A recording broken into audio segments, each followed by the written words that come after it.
Savez-vous qu'il reste une pourvoirie américaine au Québec, propriété de 3 milliardaires des États-Unis, et qui se trouve sur la plus belle rivière au saumon encore intacte de la Côte-Nord? Et pour les Autochtones de la région, c'est inacceptable. Je me suis rendu dans les environs de cette île avec les Inuits de Uashat-Maloutenam à leur invitation pour aller occuper le camp de pêche, l'ancien club Adams, qu'on appelle aujourd'hui le camp de pêche de la rivière Moisy. Les Autochtones occupent cette rivière-là depuis des milliers d'années. Ils tentent de pêcher là depuis des années, mais ils se font toujours repousser par les gardes de pêche.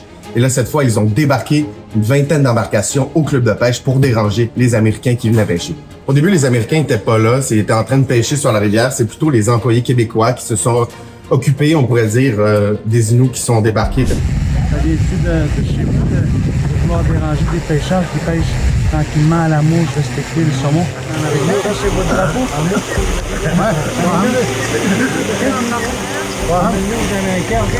Ça a été assez tendu parce que les Inuits voulaient vraiment revendiquer leur territoire, voulaient demander aux Américains de partir, ils voulaient installer leur drapeau, ce qu'ils ont fait d'ailleurs, ils ont monté leur propre drapeau. Le chef Inuit a tenu à faire passer son message, il veut que les Américains s'en aillent, il veut que le gouvernement du Québec exproprie ces Américains et que finalement la rivière revienne à la Première Nation.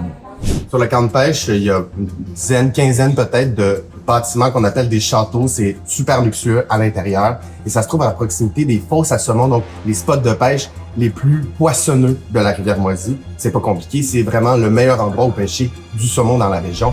Au Québec, il y avait des clubs de pêche comme ça par centaines. Là, au siècle dernier, les Américains possédaient les meilleurs lacs, les meilleures rivières de la province, jusqu'à temps que le gouvernement du Parti québécois fasse un déclopage à la grandeur du Québec. Et puis, il est resté quelques petites poches comme ça, un peu ancestrales, dont le club de la rivière Moisy, qui est propriété d'Américains depuis 1907 quand même. Les Américains, en fait, possèdent le lit de la rivière, ce qui est pratiquement impossible ailleurs dans le monde, en tout cas au Québec. Qu'est-ce que vous pensez de la situation? Est-ce que les Inuits devraient redevenir propriétaires du camp de pêche ou les Américains devraient rester là? Dites-moi ce que vous en pensez en commentaire.